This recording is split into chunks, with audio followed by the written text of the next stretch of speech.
All right, I want to just share with you all some updates, or really some breaking news that have come out concerning North Korea. North Korea, has been reported that North Korea has threatened to cancel the nuclear summit with Donald Trump. And it is reported that the reason why is because it is believed, anyway, that the provocative military ruckus, that's a quote from North Korea, of the joint U.S.-South Korea drills are rehearsal for an invasion. What is going on? What happened, Kim?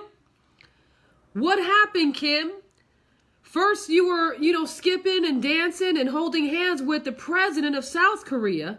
You promised to lay down the nuclear weaponry. You promised to close down your nuclear site with the worldwide mainstream media news outlets being invited in to Pyongyang to actually see the closure. And now, again, folks, this is breaking news. Now, North Korea is pulling back on this meeting. They're threatening to cancel the meeting with the President of the United States of America, Donald Trump, because of the, and I quote again, provocative military ruckus of the joint U.S.-South Korea drills. They're claiming that that is a rehearsal for invasion. Let me give you some additional updates. North Korea's government said it is considering calling off a planned nuclear summit between dictator Kim Jong-un and U.S. President Donald Trump. Kim's regime said through state news agency KCNA that ongoing Max Thunder joint military exercises between the U.S. and South Korea are actually a rehearsal for an invasion of the North Korean peninsula, or of North Korea, unquote. Excuse me, the United States, this is from North Korea. They said the U.S. will also have to undertake careful deliberations about the fate of the planned North Korean-U.S. summit in light of this provocative military ruckus jointly conducted with the South Korean authorities, unquote. Well, you have White House Press Secretary Sarah Sanders. She said in a statement just earlier today, she said, and I quote, "We are aware of the South Korean media report. The U.S. will look at what North Korea has said independently and continue to coordinate closely with our allies." Now, South Korea's Yonhap news agency reported that Pyongyang, which is the capital of North Korea, also canceled high-level talks with Seoul, South Korea, that was scheduled for later that day. Something's happening, folks.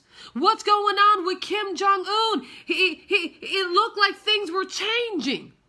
It looked like things, look, he allowed himself to be publicized, skipping and dancing and smiling, holding hands with the president of South Korea just a couple of weeks ago. Promising to shut down nuclear sites, promising to start a new age between North Korea and South Korea relations. Promising, doing its best to make good on these promises by even putting the North Korean time, which was always 30 minutes ahead of South Korea, to now finally match that of South Korea's time. If it was 10 p.m. in South Korea, it was no longer going to be 10:30. It was going to now be 10 o'clock. So that was, that's been squared away. That's already been done. But now something has happened, folks. If you're just tuning in, we're talking about breaking news coming in from North Korea. They are threatening to cancel the nuclear summit with Donald J. Trump. And we are getting reports as well that even South Korea, they had high-level talks. North Korea, that is, had high-level talks, planned and scheduled with South Korean officials, all be canceled. It's all been canceled. You also have the North Korean side at the military drills as the reason. They're saying, listen, we don't like what's going on. We're we're doing our part. We're willing to close down a nuke site. We skipped and held hands with South Korean president. We're willing to hold talks with Donald Trump, for crying out loud, the first time in American history, from what I understand. But you're not doing anything on your part. You're making us look like a bunch of suckers. I can imagine that the leader of North Korea, Kim Jong-un, is getting some advice from those that have been brainwashed under that dictatorship for many years, even, before Kim Jong-un came into power and his father was ruling and reigning in the Hermit Kingdom. And so they probably were, they were probably really talking to Kim Jong-un for, the Lord only knows for how long, saying, listen, South Korea is probably pulling your chain. Everybody's applauding Donald Trump for saying, that he was able to make you cry out uncle as he was twisting your arm back. They're making you look like a fool, Kim.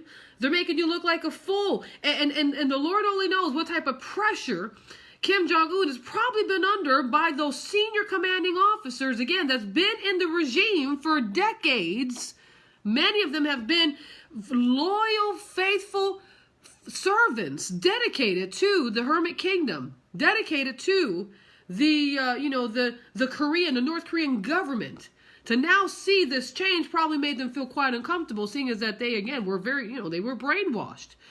And they were already paranoid. And so they may have turned. Could it be that they may have, they're helping turn the tides of Kim Jong-un's heart to now be paranoid once again, to now say, no, we're pulling back on all this. And again, they're citing the reason. They're saying the reason being, pardon me, I don't mean to sniffle like this. I just went through a sneezing moment before I got live on air. They're saying that the reason being, as far as North Koreans, they're citing that the military drills are the reason. Now, the meeting was to happen in the border town of Panmunjom as a follow-up to Kim's April meeting with his South Korean counterpart Moon Jae-in, which is the president of South Korea. You had the Trump administration that appeared to be making progress in recent weeks toward a new diplomatic framework with the Hermit Kingdom. Tempers had all but cooled down following months of belligerence on both sides. Trump calling Kim Jong-un Little Rocket Man. You had Kim Jong-un responding by branding Donald J. Trump as a mentally deranged U.S. dotard. And now, recent reports were coming in before this breaking news report. The last week, Secretary of State Mike Pompeo traveled to Pyongyang, again the capital of North Korea, on a mission to retrieve 3 Americans that were held prisoner in the communist nation. Everything was looking good. What's happening, North Korea? Who's speaking to you, Kim? What's going on? He returned a day later, with Kim Dong-chul, Kim Hak-suk, and Tony Kim. This is the Secretary of State, Mike Pompeo, when he traveled to the capital of North Korea, bringing back the Americans that were held captive in North Korea for quite some time. Donald Trump, eager to, reap, according to many, the PR benefits of a public splash, went to Joint Base Andrews in Maryland at 2 a.m. in the morning to get, to actually greet them personally. And the prisoners' release was seen as a first step toward the planned summit, which Donald Trump himself announced and confirmed just last week on Twitter. We reported it. They stated that this meeting between Kim Jong-un and Donald Trump would take place in Singapore on June 12th. The North Korean statement got a jump on the U.S. State Department. Folks, I'm telling you, we're living in the last days. I'm going to see if I can do another headline on another breaking news broadcast here on another headline. A couple more reports coming out concerning Hawaii. I'll be back in a moment. Anyway, stay tuned. Visit our website, www.openyoureyespeople.com. Get saved. Get saved. The day of the Lord is at hand. Log on to our website. Find out what it means to have your name written in the Lamb's Book of Life. Again, www.openyoureyespeople.com. There's a link that says Lamb's Book of Life. The day of the Lord is at hand. God bless you.